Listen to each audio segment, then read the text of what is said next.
మీ ఎలాంటి వ్యాపార ప్రకటనలకైనా వెంటనే మా ఛానల్ సంప్రదించండి. శ్రీ గురుభ్యో నమ. హరి ఓం.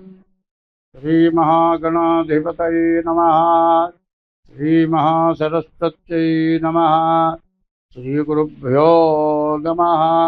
హరి ఓం. అగజానన పద్మార్కము గజానన మహర్నిశం అనేకదం తం భక్తానాం ఏకదం తముపాస్మహే.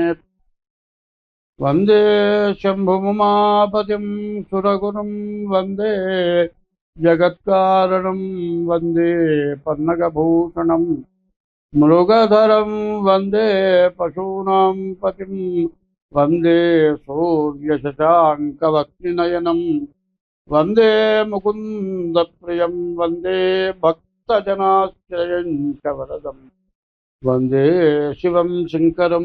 2025 సంవత్సరం డిసెంబర్ నెల 11వ రాశి కుంభరాశి. ఈ కుంభరాశికి ఏలినాటి శని చివరి భాగం, రెండో భాగం. ఇది చాలా వరకు అయిపోయింది, చాలా బాగుంది. కుజుడు శుక్రుడు రవి ఈ డిసెంబర్ నెలలో ఏకాదశానికి వచ్చారు. మరి శని ద్వితీయ స్థానానికి వచ్చాడు, ధనస్థానానికి వచ్చాడు. గురువు పంచమంలో ఉన్నాడు, చాలా బాగున్నాడు. బుధుడు బాగున్నాడు, వ్యాపారం బాగుంది, వ్యవసాయం బాగుంది.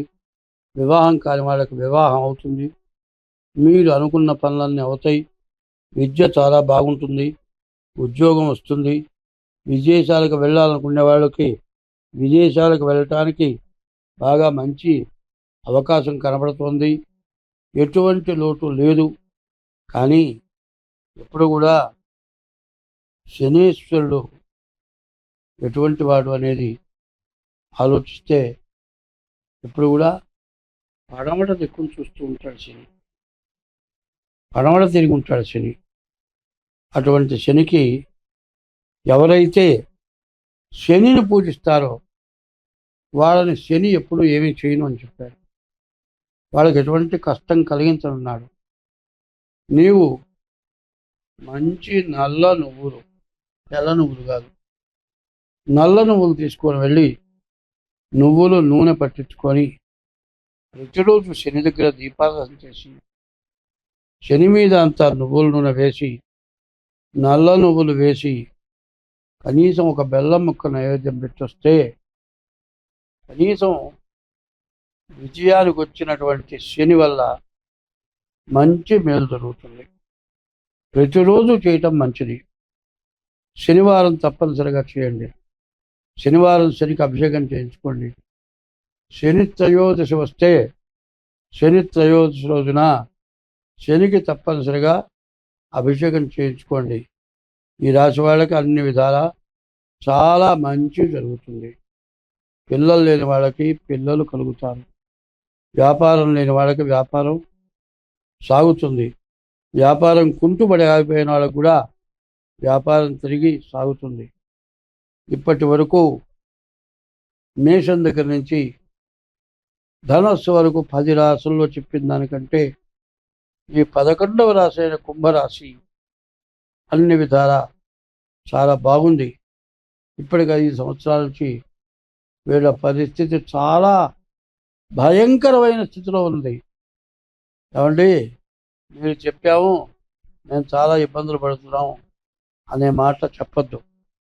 నిన్ననే యూట్యూబ్లో చూపించారు 80 ఏళ్ళ ముసలాయన. మరి కాలేజీ పోయి తాతలని చెబుతున్నాడు. కాలేజీ వాళ్ళు వీళ్ళు కుమ్మక్కైనారో ఎట్లా జరిగిందో తెలియదు.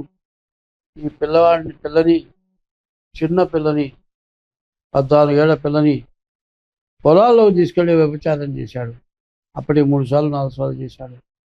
చివరికి ఎవరో చూచారు, పట్టించారు. పోలీసులు పట్టుకొని వెళుతుంటే వ్యాసు పోతారని చెరువుకు తిరిగి వెళ్ళి ఎగిరి చెరువులో దూకి చచ్చిపోయాడు. మరి ఏమిటంటే స్త్రీ సాంగత్యం అనేది చాలా అపకారం చేస్తుంది సార్. అపకారం అంటే దాని నియమం వచ్చారు.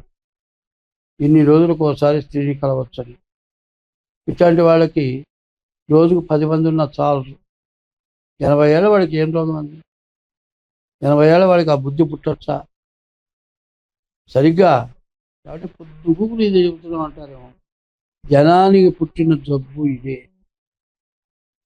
పిల్లలు పుడుతున్నారు గర్భిణీతో ఉంటే స్కానింగ్ తీస్తే ఇదివరకు ఆడపిల్ల అని చెబితే గర్భస్రావం చేయించారు. ఆడపిల్లలు తగ్గిపోయినారు, మగపిల్లలు పెరిగారు, ఆడపిల్లలు దొరకట్లేదు.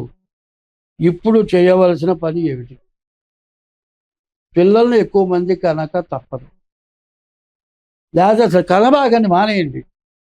ఉన్న పిల్లలకు మొగుడు దొరకట్లే, ఉన్న ఆడపిల్లలకు సరైన మొగుడు దొరకట్లే, పోనీ మగవాడికి సరైన భార్య దొరకట్లే. మగవాడు విజృంభించిన దానికంటే ఆడ మనిషి విజృంభిస్తే తెగబడితే ఎవ్వరూ ఏమీ చేయలేరు. కాబట్టి దేశం మొత్తం మరి స్త్రీ పురుషుల యొక్క సమస్యల వల్ల దేశం మొత్తం అల్లకల్లో ఉంటుంది. కోర్టులో కేసులు పేరుకుపోయినాయి. కేసులు తీర్చడానికి కూడా జడ్జీల వల్ల కావట్లే. ఏదైనా మనం తలుచుకుంటే మనం ఏదైనా మంచి అయినా చేయగలం, చెడు అయినా చేయగలం. ఇది ప్రజారాజ్యం. ప్రజారాజ్యం ఎట్లా ఉండాలంటే ప్రజలంతా ధర్మంతో ఉండాలి. ధర్మంతో ఉంటే ఏమి ఇబ్బంది లేదు. ఈ కుంభరాశి ఇంకా 2 సంవత్సరాల 6 మాసాలు జాగ్రత్తగా ఉండాలి. బాగుంది కదా అని ఇష్టం వచ్చినట్టు ఖర్చు పెట్టద్దు. ఉన్న ఆస్తులు పోయేవి పోకుండా నిలబడటానికి మంచి సమయం వచ్చింది. కష్టపడతావు, సంపాదిస్తావు, వచ్చినట్టు బాకీలు తెచ్చాలి. ఇంతకుముందు దొరికిన చోటలా నీ ఆస్తి చూసి నీ సంపాదన చూసి అప్పిచ్చారు. పని పాట లేకుండా తిరిగి దుర్వ్యసనాలకు అలవాటుపడి మొత్తం ఖర్చు పెట్టుకొని మొత్తం పోగొట్టుకొని ఉన్న ఆస్తి అమ్మినా కూడా బాకీ తీరని పరిస్థితిగా వచ్చారు కుంభరాశి వాళ్ళు. మరి కొంతమంది చేతులారా చేసుకున్నారు, కొంతమందికి గ్రహస్థితి బాగుండక సర్వస్వం కోల్పోయినారు. మరి ఇప్పుడు ఆ పరిస్థితి నుంచి బయటపడటానికి ద్వితీయంలోకి వచ్చిన శని మేలు చేస్తాడు. ఆ మేలును పొందాలి అంటే ఎప్పుడు కూడా చాలా జాగ్రత్తగా ఉండాలి. ఎప్పుడు కూడా పాము వెళుతోంది అంటే పాము ఏం చేస్తుందో చెబుతా. పాము పుట్టలోకి వెళ్తుందండి. శాంతం వెళ్ళిపోయింది అనుకుంటాం, సరిగ్గా చూస్తే కళ్ళు పెట్టి చూస్తూ ఉంటుంది. అంత కాపు కాస్తుంది పాముకి. అంత ఇది నేను ఎవరో చూసా, మా అమ్మాయి గారింట్లోనే నాపరాల సందులోకి వెళ్ళిపోయింది. ఆమె వెళ్ళిపోయింది కదా అంటే ఆ లోపలి తలకాయ పెట్టి చూస్తుంది. దాని జోలికి పోయినావో బండ గదిలిచ్చావో కాటేస్తుంది. అట్లాగే పాపం ఎప్పుడు కూడా పాము లాంటిదని చెప్పారు. పాము ఎంత కాపు కాస్తుందో పాపం కూడా అంత కాపు కాస్తుంది. ఇదివరకు ఇప్పుడు ఈ రాశి వాళ్ళకి, ఈ కుంభరాశి వాళ్ళకి చేసిన పాపం మొత్తం పరిష్కారం అయిపోయింది అనుకుంటున్నా. ఇక నుంచి జాగ్రత్తగా ఉంటే అన్ని విధాలా బాగుంటుంది. ఈ చివరి దశలో కూడా ఒళ్ళు దగ్గర పెట్టుకొని ఉంటే మీరు అన్ని విధాలా బాగుపడతారు, అంతా బాగుంటుంది. మరి మీరు సరిగ్గా బతకాలనుకుంటే దైవాన్ని నమ్మండి, తల్లిదండ్రుల్ని పూజించండి, రోజు మీరు తినేటప్పుడు ఎవరికన్నా అన్నం పెట్టండి. ఇట్లాంటి పనులు చేయటం చేయండి. అన్నదానం చేస్తే ఎన్ని దోషాలైనా పోతాయి. పెట్టే అన్నం అర్ధన్నం పెట్టబాకండి, కడుపు నిండా ఒక మనిషి పెట్టండి. కాదండి, ఏ జీవరాశికైనా కాకులు ఉన్నాయి, కోళ్ళు ఉన్నాయి, పిచ్చుకలు ఉన్నాయి. ఒక్క చార బియ్యం వేస్తే 10 పిచ్చుకలు పెట్టుకుంటాయి. జీవకారుణ్య శాస్త్రం. పెట్టడానికి రకరకాలైన మంచి మార్గాలు ఉన్నాయి. వాటిని అవలంబిస్తే చేసిన పాపాలు పోతాయి, కొత్త పాపాలు చేయకుండా ఉంటే చాలు. స్వస్తి.